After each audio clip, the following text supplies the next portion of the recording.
Well, hey, good morning. Welcome to the Blue Gamer Bluecast Morning Show. I'm your host, Adam Blue, 30-plus year video game enthusiast and industry analyst. And today, for October 7th, 2025, I'll run through the latest gaming news, what I've been playing, et cetera, et cetera. And I know the show has been early the past couple days. I don't know if it will always be this early. I think it might just be for now. I don't mind doing it this early, actually. So we'll see. And I've always had it up in the air. Like, do I do like a shorter news segment every day, and then one day a week I do an hour-long show where I dive into things like on a Friday where I dive into things based on Monday through Friday that are I don't know. I don't know. I do like the daily thing though. I do like this daily thing. Should we jump into it? Okay, we're gonna jump into what I've been playing first, but first. We're going to jump to what I've been playing first, but first that didn't work. But first, I wanted to talk about, and it's because it's everywhere now. So I watched the John Campea show. It's just movie talk, right? And I wouldn't say necessarily like and this is a good thing about, what I watch, how I take in my news and stuff. I don't usually go by John Campea's opinions. I like it because he presents news and he has really like Robert Myronette there to talk about it. So it was kind of funny yesterday where he had a segment on the Xbox price hike because it has nothing to do with movies, but it just proves how much this is a thing to just talk about just in terms of getting hits. Because just like earlier this year, and I think it was in June or something, and I tweeted about it. Since 2014, Satya Nadella has said that they won't have hardware anymore. And what people are seeing right now is the price increase of the hardware and price increase of Game Pass means Xbox is getting out. And there was a rumor about them stopping hardware. I mean, I guess that stuff could be cool, but I guess what happens is within the gaming culture, people start saying, oh, well, F Xbox, PlayStation's better anyway. And it creates this thing that's not real, unfortunately, that people then get caught up in. I would even say like when I was, I replied that, and people are saying absolutely true in this. Some people that get it because again, Sony this year even said in their PlayStation division that they are no longer they're going to get out of the hardware business. So in what's similar between Microsoft and Sony and different from Nintendo is Microsoft and Sony aren't video game companies first. They just saw that as electronic companies, that video games are a way to get into people's lives, services. So both Microsoft and Sony came up with their services, PlayStation Plus, Game Pass. Both of them have seen price increases. Both of their consoles have seen price increases. There's nothing different about PlayStation and Xbox right now, except it's easier to make drama out of Xbox. When you're on, like hating on Xbox is like a thing that creates drama. Just like with Sony, it's more of what's the drama with their studios. Oh, the Last of Us studio. Oh, the people made that Concord, But nothing has changed. Everything that's happening with video games has all been laid out in front of us this entire time. So it's just interesting when I'm on the greater web and I see someone like John Campea with their commentary, but they're just speaking, oh, Game Pass is dead. Look, they raised the prices. Look, they're not going to have consoles. It's like, no, no, no. That doesn't mean Xbox is dead. This has been going on this whole time. But again, by having his Xbox dead on your title and people talking about that, they are going to get hits. They are going to get hit. So I guess that's why it's unfortunate to hear the misinformation. It's not disinformation. It's just uninformed. John Campea is a movie guy. He's not a gaming guy. So much of the context was missing. It's just annoying to see when people bring this back up, like, oh my gosh, I can't believe this is happening. Well, there's so much data we can use to create a more compelling narrative, just like I was, where this is just the state of the industry. The reason Nintendo can continue with the console is because they are a gaming company first. They're not a corporation that's in all these other sectors. They're in gaming, and their gaming offering is of a lesser technological degree than what the other ones are offering. So you can kind of see there's so many layers to this of why something like an Xbox or PlayStation wouldn't work nowadays, but gaming consoles can still exist. Look at all those Chinese gaming consoles you could buy right now. There's so many.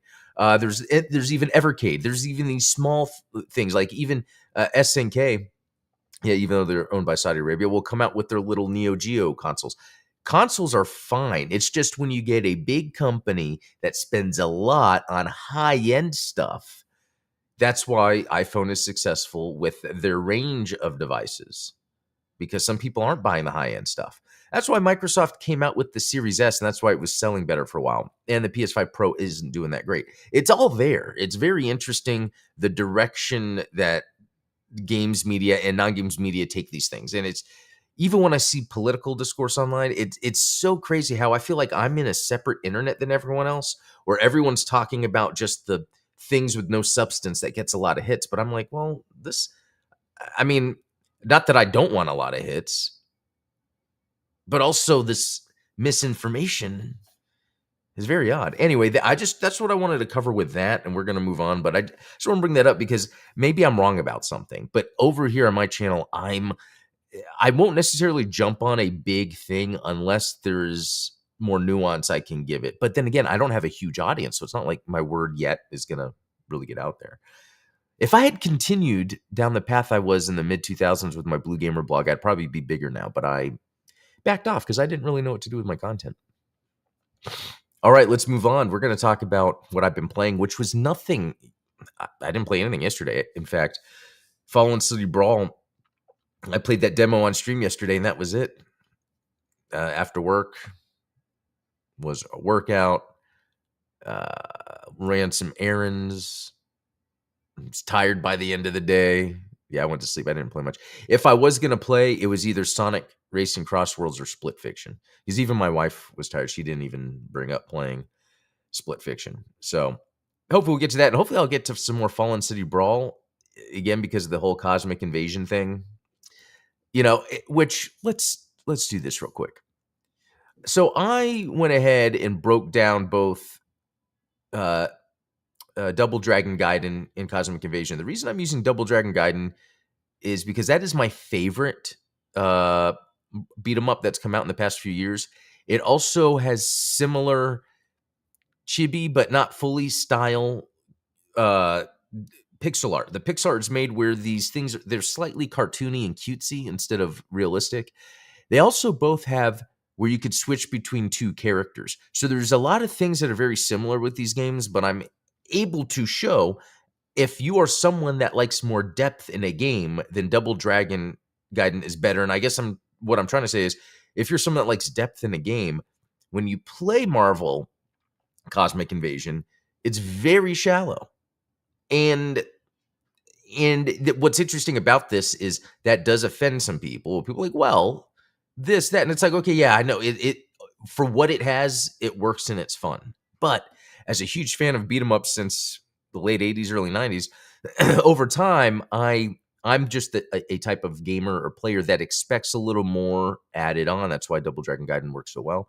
So Tag swap system, technically shared, but Gaiden executes better. Tag timing. Gaiden lets you tag in during attacks for combo extension and recovery, making it part of your toolkit. Cosmic Invasion focuses more on flashy character swaps, but lacks feedback and frame advantage, interruptibility, or deeper combo synergy, which is what I've talked about. Strategic tag use.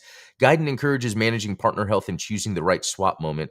Cosmic Invasion seems more cinematic than strategic in this regard. You say it's fun, but not tactical. I mean, you can do it you could switch your character if you need to get their health, but what they're talking about with Ninja Gaiden, or Ninja Gaiden, I'll always say that, with Double Dragon Gaiden, let's say if they have it, combo structure, maybe this is it.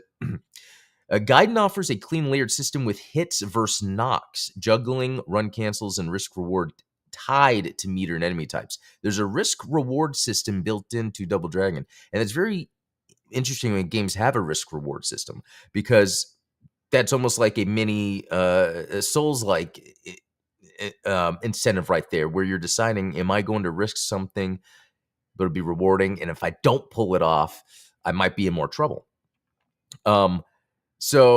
Let's see. Cosmic Invasion has more generic hero-specific animation, but lacks clarity on combo layers or systemic depth, because there doesn't seem to be any. Meter strategy. Gaiden ties health recovery and tactical timing to the SP meter, encouraging smart crowd clears and positioning. Cosmic Invasion uses a vague focus system for supers, but lacks public detail and depth or interplay. So as you're playing Double Dragon Gaiden, and you're doing the combos, you're doing combos in a way to build up your meter, but then you only want to use the specials for specific scenarios. So let's say you need a specific health item for yourself or a partner. You would want to wait until you have a certain amount of enemies that then you can use a certain super on in order to have that happen. And then so it's almost like you can build out how your supers work based on the enemy placement. Whereas in Cosmic Invasion so far, it just seems like it's just you hit everyone on the screen.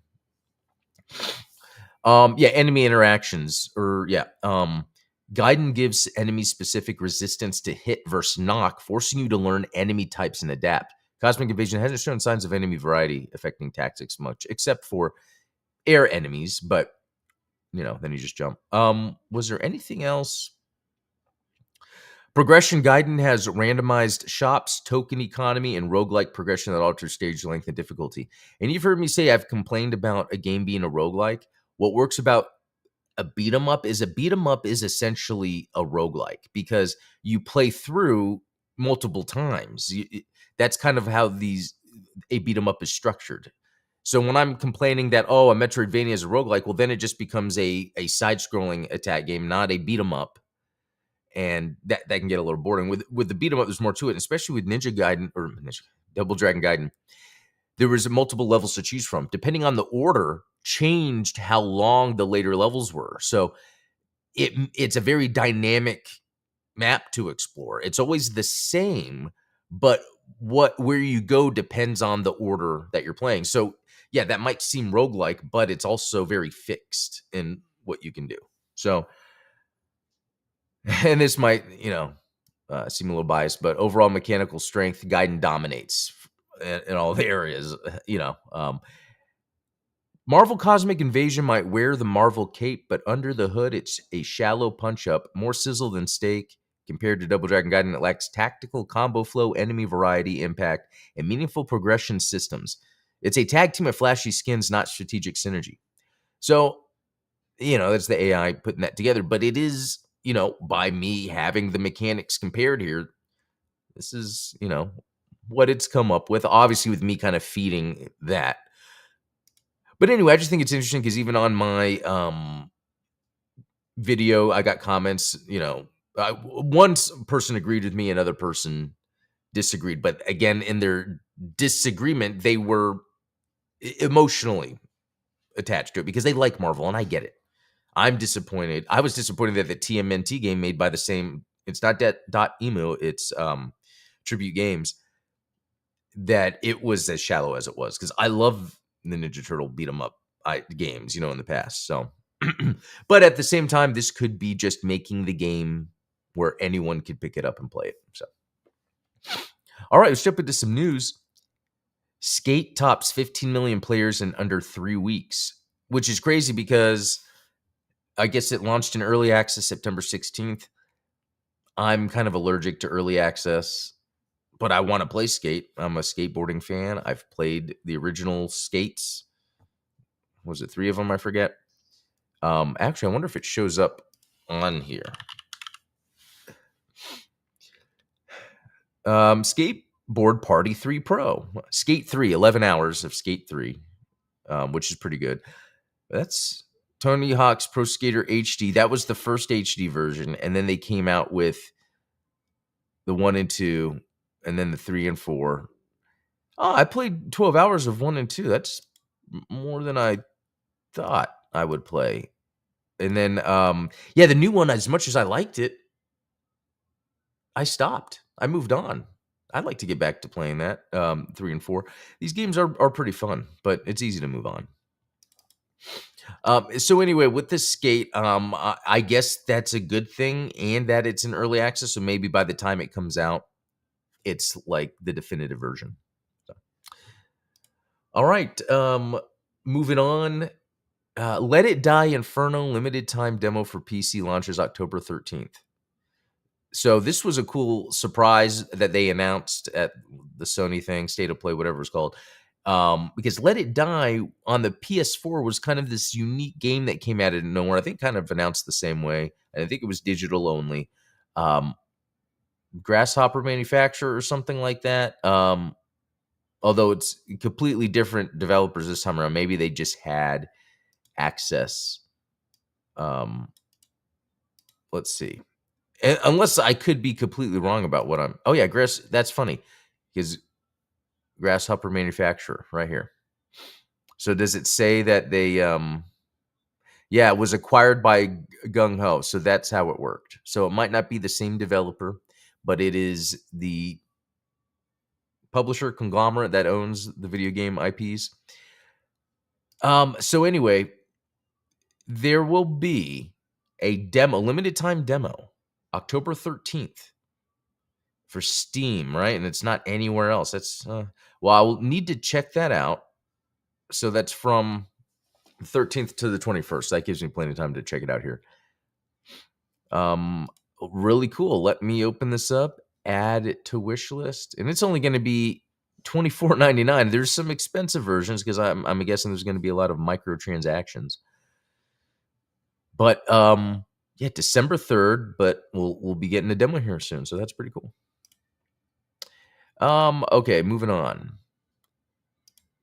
Okay, Assassin's Creed Mirage free major update Valley of Memory launches November 18th. So this Assassin's Creed was the one that was released before Shadows, and I played this, and it plays very like old school basic Assassin's Creed to the point where it's like, well, I've seen what I need to.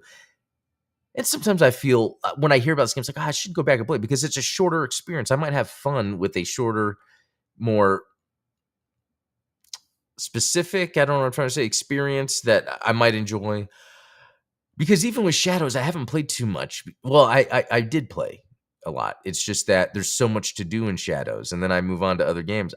Will I be able to sit there and just beat a Assassin's Creed? Maybe one day. Maybe one day. So anyway, the update also includes many gameplay improvements and changes for the whole game. So smoother parkour mobility improvements. That's cool. Mission replay, customizable experience. Try the hardened or ultimate assassin presets for additional challenge. Oh, okay. Expanded features and fixed experiment with a new level 3 upgrade for each tool. So cool stuff going on with that. I mean, there's something about wanting to sit down and play like a classic style Assassin's Creed that's modernized, but then I don't do it. So it's like, do I want to? I don't know. All right, Sonic Racing Crossworlds DLC Minecraft pack launches October 8th. So that's another funny thing to talk about, especially considering I didn't play Sonic Crossworlds yesterday, is that I technically beat it because I cleared all the Grand Prix, and then the new stuff won't unlock until, I want to say, is it October? So the Minecraft Festival will run from October 9th to 11th. So this is that other big thing I want to talk about is the festivals. I was talking about with that Hatsune Miku or I forget. where it's like a battle pass, but they call it a festival. And just more you race, the more points you get to unlock stuff. So they're doing that with Minecraft, which is pretty cool, actually. That means like when TMNT comes out, the Ninja Turtle stuff next year, they'll probably have a Ninja Turtle battle pass, and you'll get skins. And I think that's really cool that they're doing that, because I keep saying battle pass, but you're not actually paying for anything. It is really just their online mode that you play to get stuff. I like what they're doing here with Sonic Racing Crossroads. I like it a lot. But okay, the in-game Minecraft Festival will run from October 9th. So that'd be 7 Central, October 9th, 8, 9, really, 7 Central. Okay, and then until October 11th, at 6, I don't know, which players can join even without purchasing the Minecraft pack. Oh, okay, interesting. Yeah, I like all this stuff they're adding so far and the cadence that they're doing it. Again, Sonic Cross Worlds is a lot of fun. It's leveled up this character racing experience. I don't want to say it's kart racing. I think between Mario Kart, they got Heathcliff now, Garfield, Hello Kitty, whatever. They're like character racing games, kind of like the hero racing. Maybe is that what it is? And they could have called those character shooters, but they call them hero shooters because they're not all heroes. So that's interesting. Okay. Moving on. Pre-apocalyptic side-scrolling action-adventure game GNAW announced for PS5, Xbox Series, Switch, and PC. Due out in 2026. So interesting how often you don't see Switch 2, but also from what I hear, and I think, another game got delayed because, apparently to get the polish on the Switch 2, it was hard to get a hold of those development kits and, some other stuff. So it's funny when some games aren't ported to Switch 2. You wonder what's really going on. Whoa, a demo is available? If I knew that, I would have had that prepared. So let's look at this real quick. I guess it's showing a lot more of the story. Okay, you can play basketball. Okay, so I want to see some... Okay, running around. It looks like you're swinging on lights. Jump attack stuff. Oh, shooting. Okay. This GNAW game does seem pretty interesting. There is a demo. Not